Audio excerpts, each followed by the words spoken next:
দর্শক আপনারা দেখতে পাচ্ছেন যে গতকালকের যে ঘটনা কেন্দ্র করে বৈষম্য বিরোধী ছাত্র আন্দোলনের কেন্দ্রীয় নেতৃবৃন্দ এখন বরগুনাতে। তা আমরা তার কাছে জানতে চাইবো যে আপনাদের বরগুনা আসার আগমনের কারণ।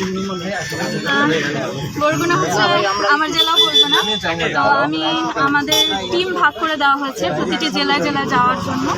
তো আপাতত আমরা একটু আলোচনাই করতে এসেছি যে আমাদের বাকি সমন্বয়করা, আমাদের যে আরো 9 জন আছে, তারা যাতে সুন্দর করে আমাদের প্রোগ্রামটা হয়, একটু ম্যানেজমেন্ট বলা যায়, একটু আমি আমার ভাইদের সাথে বোনদের সাথে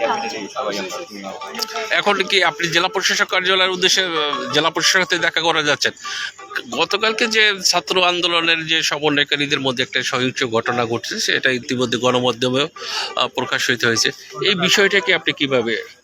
আচ্ছা, এটা নিয়ে আপাতত আমি কিছু বলতে পারছি না।